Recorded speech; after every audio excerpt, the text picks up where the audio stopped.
I am Dr. Bishop Alexander Mercado, the founder and the present chairperson of Asian Caregiving and Technology Education Center. So we have to move forward. We have to forget the past and just learn from the experience that we had. Sana makagawa tayo ng eskwelahan na magpuproduce ng mabuting Pilipino. That you have to be a missionary of love. Alalahanin niyo yung mga Abigail Stent natin, yung pagapang-gapang kayo. Alalahanin natin yung ating agape sa diwang Pilipino. Na I promise you, hahalughugin ko ang buong mundo. Hahanapin ko kayong lahat na mga naging caregiver sa Actec. At aalamin ko ang inyong istorya nyo. Welcome to Chairman's Desk. Daan ka muna. Baka may matutunan ka ngayong araw na ito.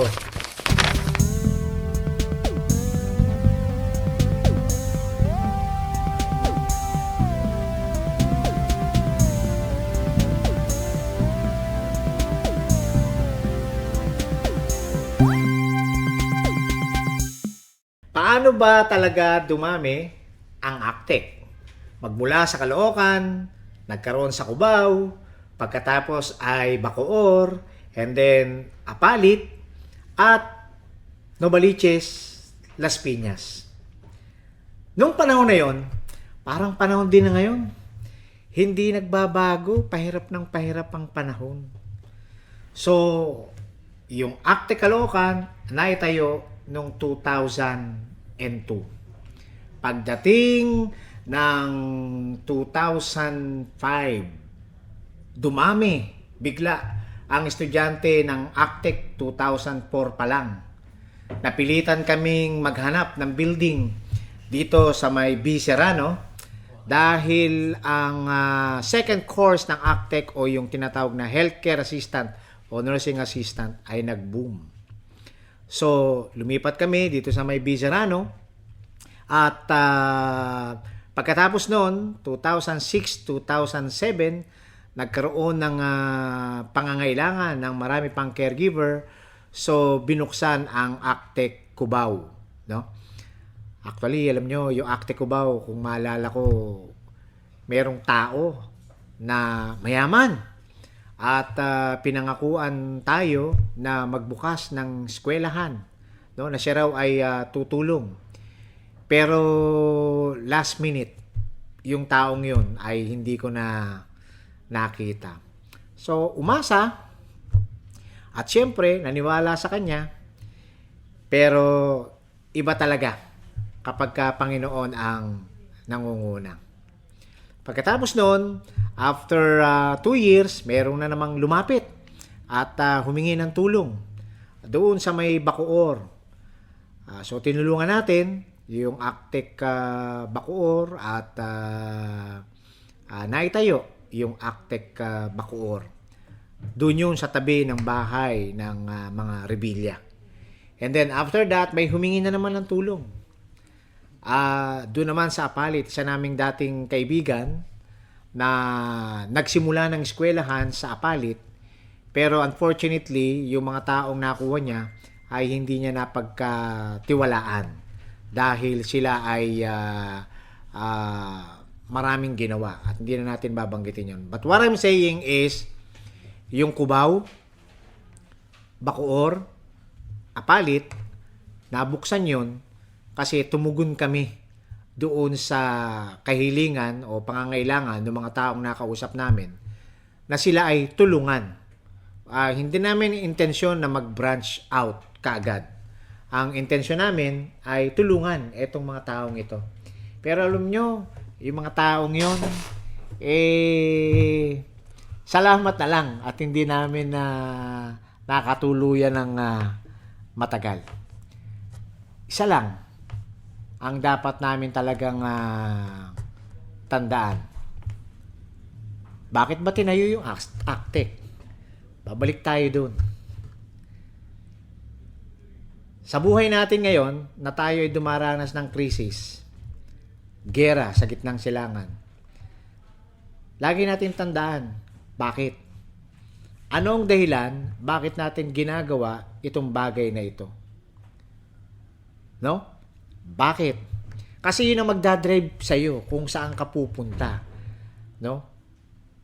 Bakit? So, naitayo yung Actec Cubao, Actec Bacoor, tsaka Apalit. Bakit? Kasi gusto naming makatulong. So, we look backward. Saan ba kami nanggaling? Di ba tinulungan din lang naman kami o tayo na mga volunteer sa Actec Caloocan.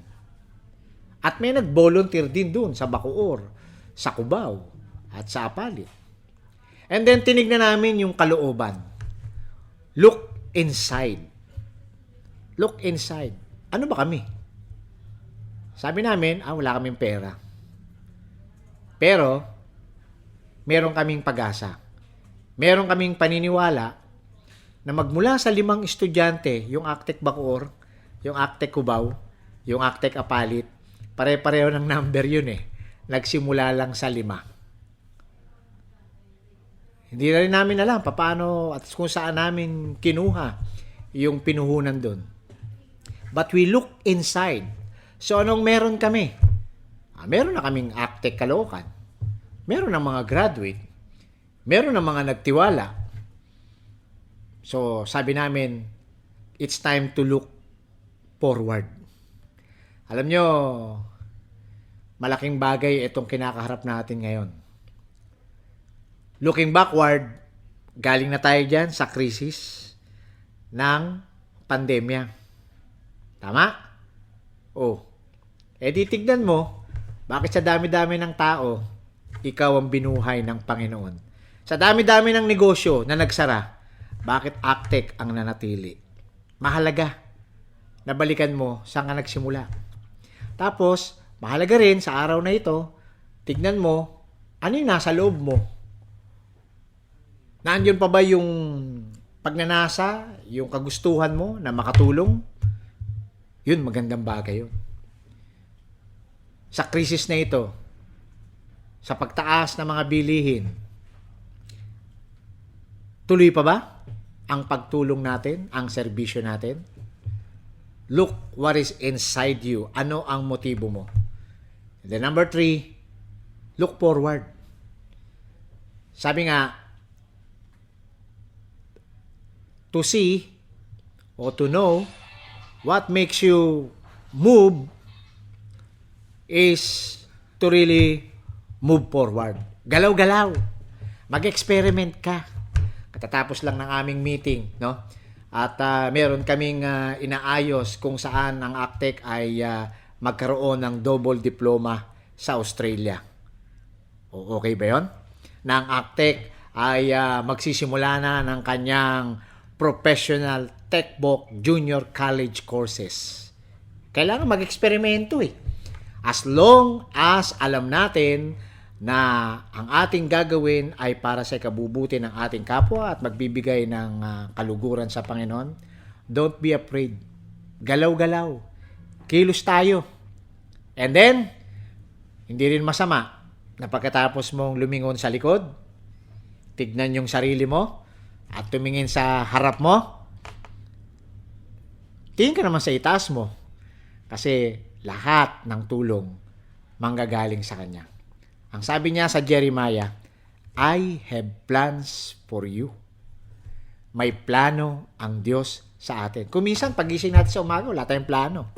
Pero ang Diyos, bago ka pa gumising, bago ka pa sinilang, may maganda siyang plano sa iyo. So, ang Actec, naniniwala ako, may plano kami para sa inyo. At yung planong yan ay sinusunod namin ang plano ng Diyos. Kaya hindi ka magsisisi sa pakikinig dito. Daan ka lang. Actec, Chairman's Desk. Pwede ba? I-like, subscribe, and follow. Buhay!